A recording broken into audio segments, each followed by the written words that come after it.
Yeah, that's the jams right there. But hey yo, greetings, hello, bienvenidos, and good evening, party people. It is I, everybody's favorite figure collecting Lobo here, and we of course are back once again with another riveting and of course exciting episode of Figure Friday. Oh yes, it is quite that time, everybody, where we spend some, quality time together and, well, we basically nerd out about all things figure, Funko, merchandise, memorabilia related of all kinds, shapes, colors, sizes, of all types, colors, and sizes. You best believe anything of that sort you're going to find right here on this channel. Um, of course, we're coming at you live not only from TikTok, of course, we're coming at you live from the YouTube channel as well. Hello and good evening, mother. I see you. Thank you so much for the 2025s because it's already starting off to be mother of a year. But I mean, we're not looking to that. That's all right. That's all right. But if you haven't already, please do me a favor. Go grab something to eat. Go grab something to drink. Or if you just want to snack, just grab some snackage. That's all good too. Because again, this is a green zone, and I want you guys to have ample time, to get into your relaxation mode, whether it be just chilling and waiting, or again, if you want to go grab some sustenance of any kind. There's no rush, absolutely no rush, because we have all the time in the world. And don't worry about me. I had my food not too long ago. It was some delicious, delicious tacos montados, and ooh, it was delicious. But I have something to drink here too. Don't even worry about that. It's a delicious cherry vanilla Dr. Pepper from our good friends at Sonic. Yeah. Oh, thanks so much for the roses, or for the rose. I'm sorry. Smells divine. Thank you so much. Okay, you really expect me to cut out the heart shape on that thing? I mean, I understand. Like, yeah, I finally did watch season 2 of Squid Games, but I mean, heck, I'm not gonna. I don't have the patience to use the little needle, just because knowing me, I'll cut that thing in half. Honestly, I can't do it. Honestly, it's not. Hey Chelsea, how you doing? Good evening, welcome. Thank you so much for the likes. Jay Silva, I see you. Good evening. How are you? How are y'all doing? I hope you are doing amazing on this night. Really. Nope. And Bethlehem. Bethlehem. What about Bethlehem? Is it in trouble? Do I need to take a flight somewhere? Hey. Try saying bigger things. Says they're still working on bigger things. What do you mean by bigger things? Are you talking about like bigger gifts or what? Dang autocorrect. I was about to say, if there's a problem in Bethlehem, I'll hop a flight. I don't care. I'll hop a flight. I'll go. I'll solve that problem. Bigger gifts. Oh, okay. That's weird. I don't know why it's doing that all of a sudden. I mean, but of course, ever since we were everybody in across the world was pretty much put in timeout for TikTok. I guarantee you it's been buggy to say the least. But you know what? That's all right. That's all good because we're not looking forward to that. We're looking forward to the good times and good vibes tonight. So I want to say hello and welcome in everybody because as you can see, we have hit that marker. So I want to say hello and greetings and welcome back for those who are just joining us on this fine Friday evening, or if you're watching this as a highlight on the YouTube channel as well. So tonight's episode is actually going to be featuring a pair of dark entities from the world of pocket monsters, aka the Pokemon world. So even though they lived in the darkness, tonight they're actually going to be stepping into the light where they join tonight's wolf pack. So I invite you guys to please sit back, relax, kick your feet up, take a deep breath.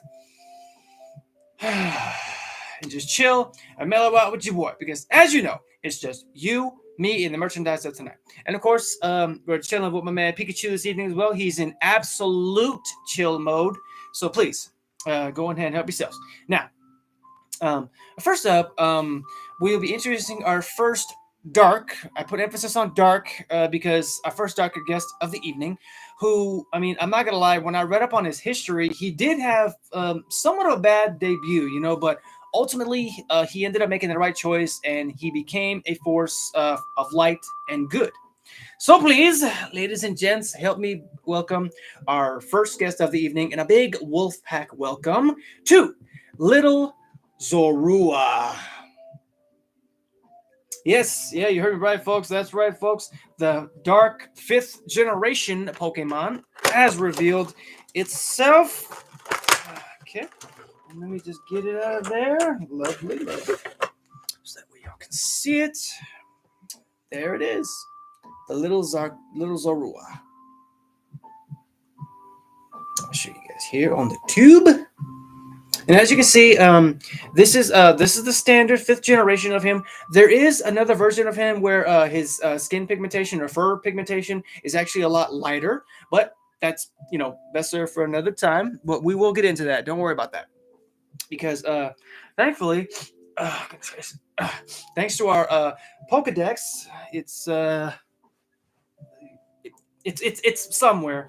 Uh, so, anyways, Little Zorua here is a dark type Pokemon who was again first introduced in Generation 5, and was actually the first Generation 5 Pokemon to be revealed to the public, which was actually back in the year of 2010, who also debuted in Zorro Arc Master of Illusion. Well, of course, that it was a film where it was used by the antagonists Grings Kodai to actually blackmail its foster mother Zorro Arc into attacking Crown City. Now, thankfully, it actually escaped and met up with Ash and his friends before befriending Celebi. So again, this takes place in the year of the Celebi arc. But together, Zorua and Celebi were actually captured by Kodai, but they were able to defeat him ultimately, which is always a good thing, with the help of Mother Zorro Arc and the 3 shiny legendary beasts serving as Crown City's guardians. So, in a way, um, it kind of was like he had his villain arc, but ultimately he turned around to be a force of light and good for the city of Crown City. So in a way, yeah, it's a lot like villains turned heroes, but I just feel like his upbringing was slightly heartbreaking because it wasn't his fault. You know, I mean, he was basically made to do it because he was being blackmailed. So I mean, what can he do? Bro. Oh goodness gracious. My apologies for the gas, folks. Do apologize. Do forgive me.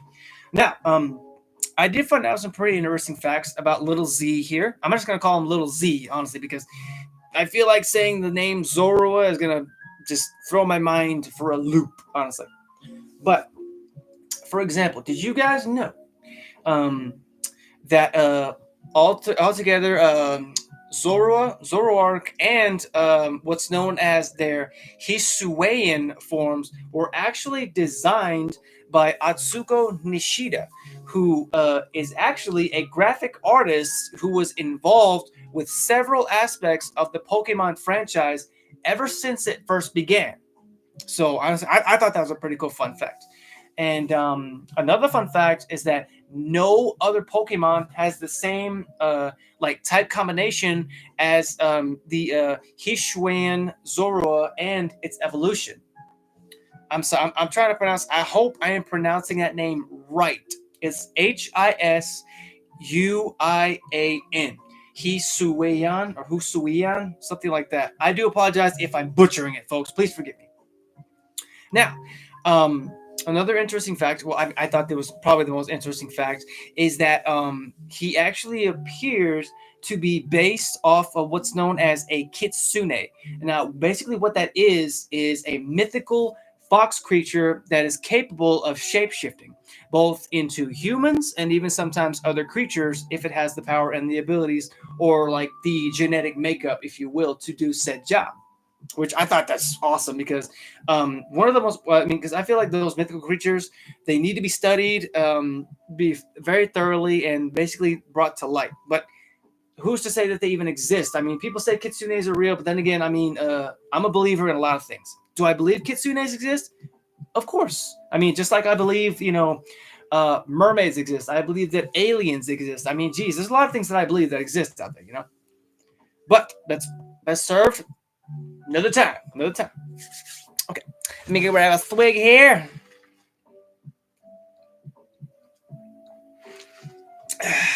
Delicious.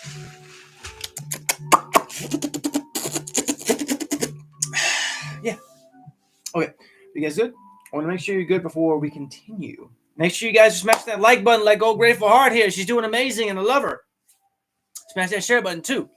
Okay, so next up, we are actually going to be introducing an extremely powerful ghost type, and extremely well known as well. And of course, personally, my favorite of all the ghost types to ever be introduced into the world of Pokemon, especially because he's always got a happy smiling grin across his face when he sees everyone.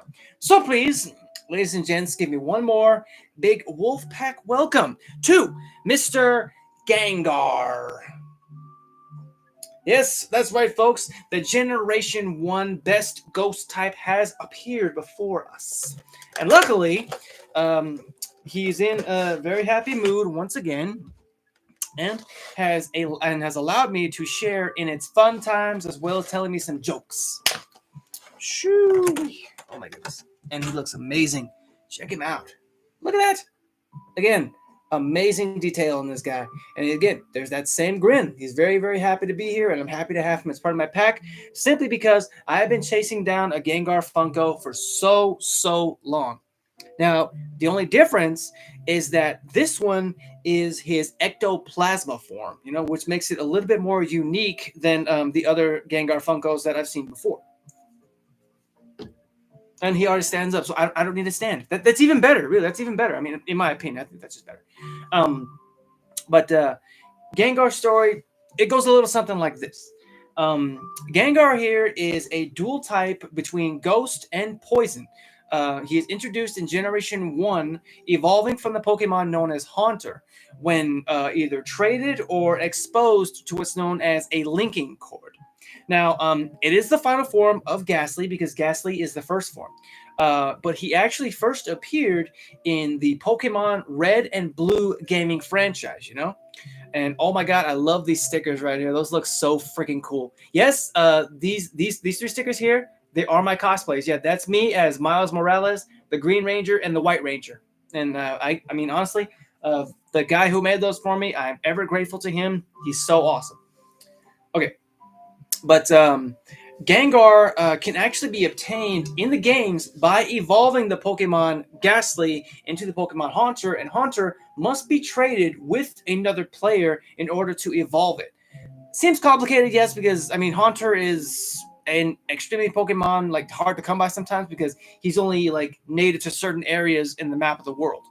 But, of course, Haunter, even though in the game Pokemon Legends, we still see him plenty of times in both the first generation Pokemons throughout the entire series or storylines that Pokemon has been introduced to. Now, in the game Pokemon Legends Arceus, an item can actually be used to evolve it, instead, of being traded to another player.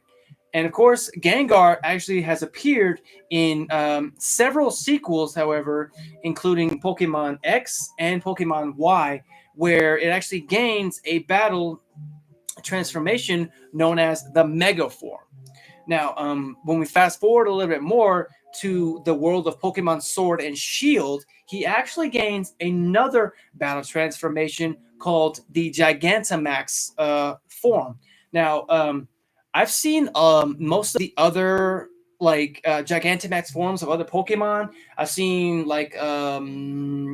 Mareeves, I've seen Squirtle, I've seen Charmander, but the first time I saw a Gigantamax Gengar, I gotta tell you, that was the stuff of nightmares, simply because he's as tall as pretty much a fully built skyscraper, and his mouth is basically big enough to match that height. So, yeah, and I mean, imagine being swallowed up whole by that thing, just like a freaking black hole. Honestly, it's just crazy. Really, really crazy. Oh, sorry, little turbulence right there. Now, I did find out some pretty interesting facts about Mr. Gengar. For example, Gengar was one of the first designs for Pokemon Red and Blue. And of course, Pokemon artist Ken Sugimori has said that Gengar is actually one of his favorite Pokemon, which is honestly really cool. Again, I feel like if the artists or the graphic artists can kind of insert like just their likes, or even there's a small hint of them into the games or artwork that they're making, that makes it just much more enjoyable and so much cooler.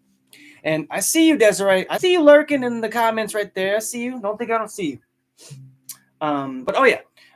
Also, the mega form of Gengar. What makes it so unique is the fact that when he's in that form, he can actually travel through alternate dimensions. Now, I haven't had the chance to see what other dimensions he's visited, but I am no stranger to the fact that he is extremely powerful. Okay, now this last fun fact that I found out about Gengar, it kind of shook me to my core. But I mean, that was only because I never got the chance to fully research the creature or Gengar as a whole.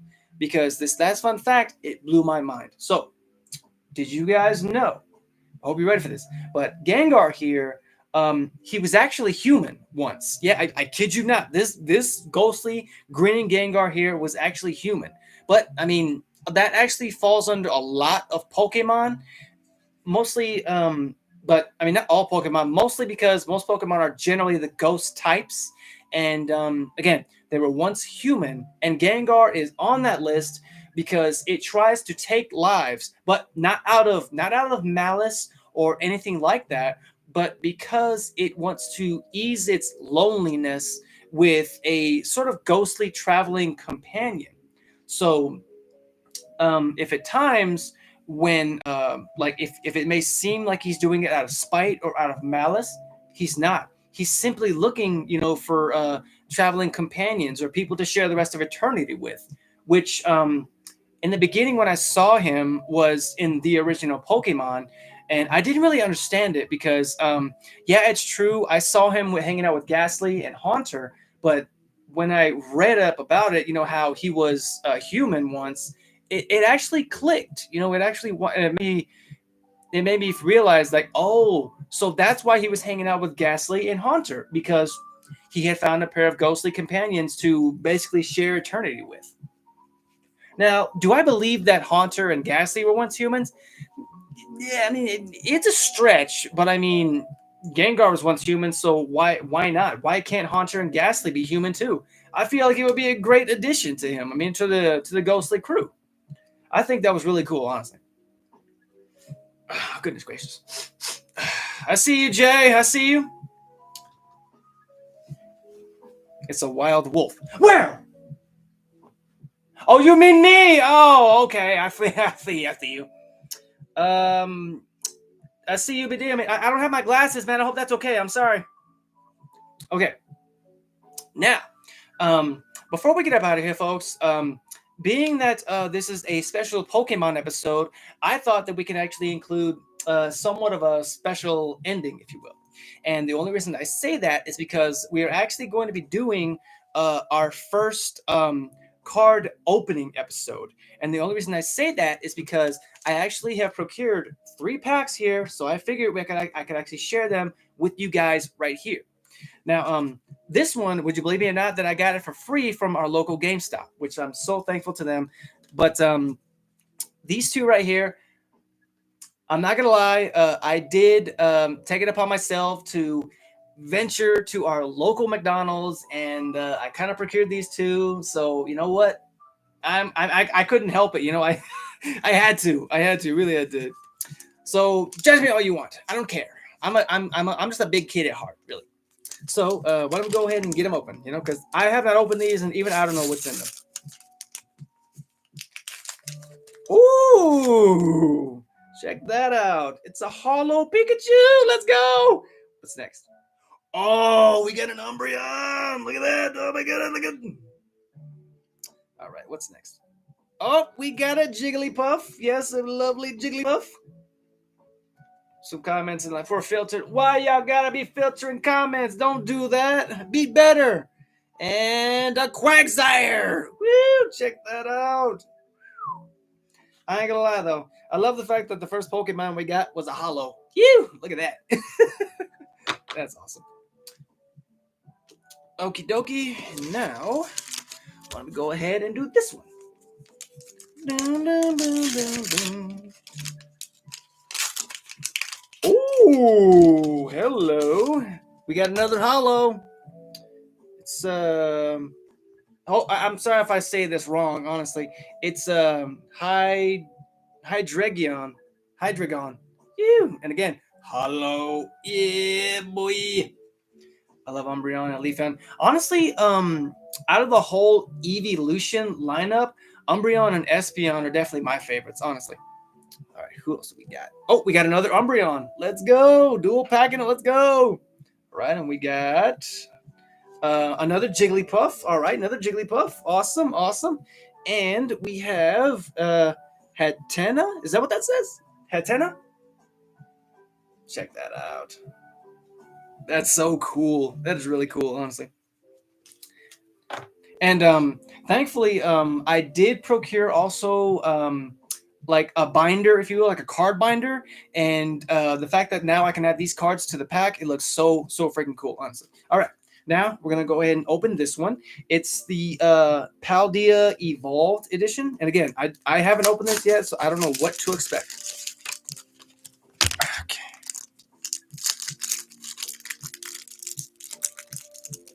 Come on now. Don't tell me the child proofed it. Oh my goodness. All right, I gotta go native. Okay, all right, here we go. Okay. That's redeem rewards. Nah, I'll be all right. Okay. It was me. You saying words. Oh, okay. Well, be better than that. Be better than that. Really. All right. So first up, we have a Whooper, and then a Noibat, and a Combi. I apologize if I said that wrong. Then we have a Glimmet. Then we have, ooh, I like that one. That's a Pyroar. Check that out. That's pretty cool. Really cool. Next, we have a Florgato. Nice. You know, ironically, this is actually one of the evolved forms of Sprigatito, and he's actually the Pokemon that I'm using in Pokemon Go. Yeah, I still play it. So, anyways. Okay, and we have a Mouse Hold. And we have a Saguaro. It's a support card. And a Pinchurin. But dang, I love the texture on this one. Check that out. It's kind of holographic, but that's really cool, honestly. Kind of like a foil one.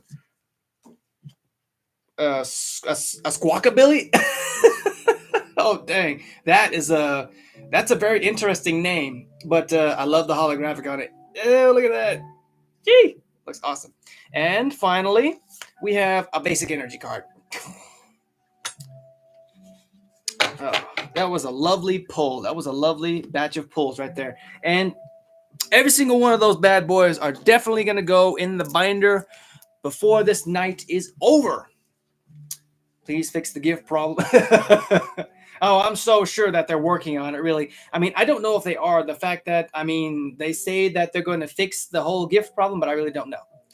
I really like your background. Oh, here, hold on. Let me give you a look at it. There you go. Is that better? Yeah, but this is basically like my Ranger Wall of Fame right here, dude. Seriously. I mean, I've pretty much got all the weapons. I'm still waiting for 2 more to be released, but still. I've got some Funkos here on the bottom. There's a blaster. That's the Master Morpher right there. But in the little glass case underneath it, that's actually a pair of Legacy Power Ranger Morphers. One of them I'm actually very proud of because I have handwritten signatures from the first and second generation Power Rangers from the Mighty Morphin era.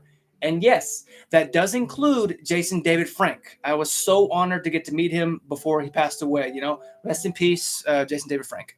Oh my goodness.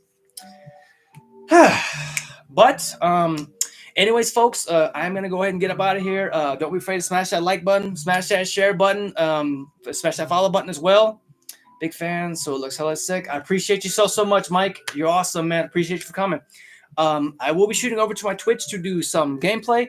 Not sure what yet, but we definitely will see what happens. So again, I look forward to seeing you guys next week for another riveting episode, as always. And feel free to hit the subscribe button on the YouTube channel, and feel free to sample either one of these fine videos when they do appear. And as always, folks, I thank you so much. And until next time, guys, stay safe, stay awesome, stay weird, stay yourselves, be zen as always, and peace.